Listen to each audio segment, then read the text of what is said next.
Hey, what's going on, y'all? Been a while since I shared a quick tip with you, and had something on my mind this week about giving presentations. This is something that if you're like me in corporate, you end up building a lot of presentations. I know many people that I work with spend a lot of time putting together presentations and communicating to groups of people via PowerPoint. And so these are tips that I've learned from colleagues at TC, from videos I've watched, TED Talks, all sorts of places. These are the top 9, because I love the number 9, tips for improving your PowerPoints and your presentation giving. So here we go.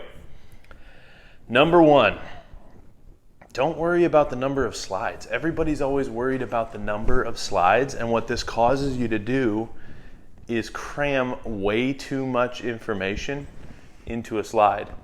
And that's like the worst thing you can do, because the second a slide with a bunch of words comes up, everybody's checked out. Because they're there to listen to you, and that PowerPoint's there for a visual aid. So worry about the total time of the presentation.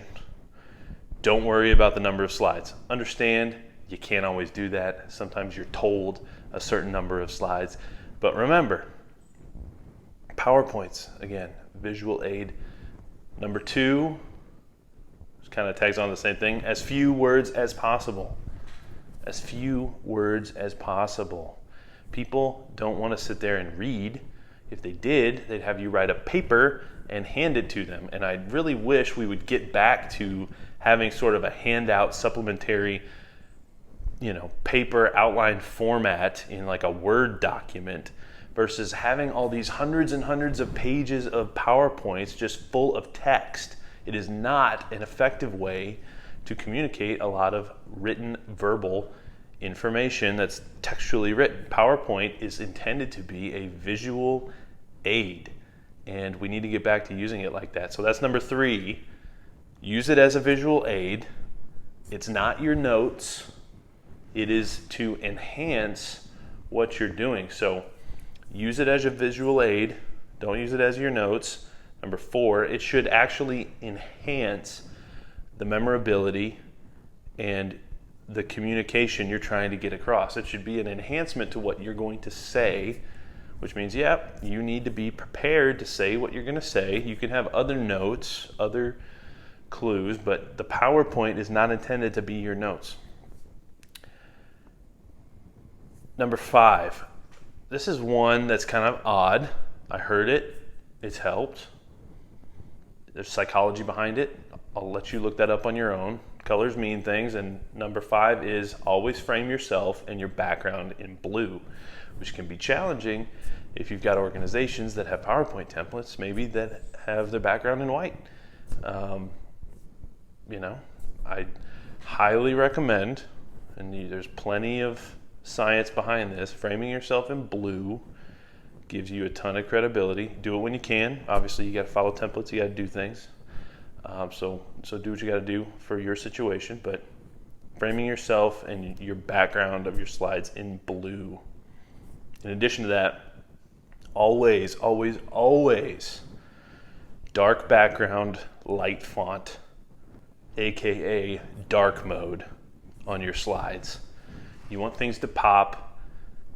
It's been proven that dark mode is easier on people's eyes. Yeah, some people don't like it. Not everybody's going to like it, but the majority of people, it's going to be easier on their eyes if you use a dark mode type. Make sure your font's not too bright, because that'll hurt people's eyes too. So, you got to balance exactly how you do that based on the background you choose. But make sure your font's very visible and you're using a light font on a dark background.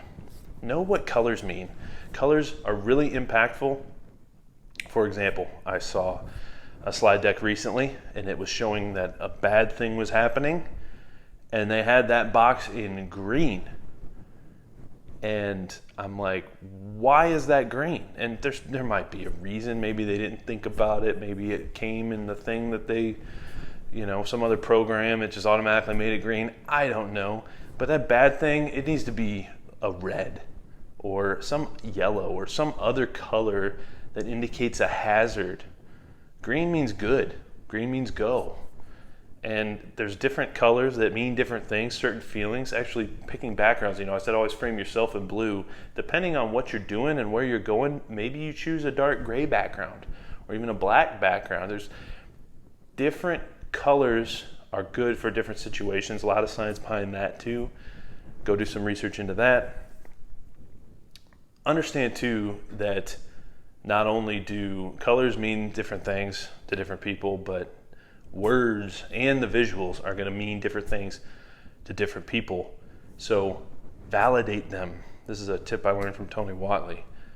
Validate your ideas, validate your visuals, validate your presentation ideas. Go run them by some people. See if what you're trying to communicate is actually being communicated. This is like stand-up comedians going and testing their material. They have to try things out to see how people are actually going to respond.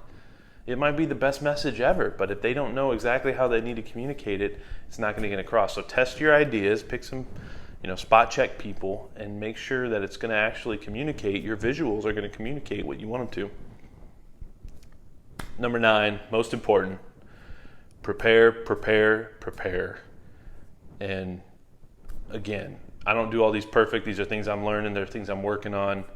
We're all busy. We have tons going on. We're trying to do the best we can. Sometimes we may not be able to dedicate the preparation time that we need for some last minute presentation request.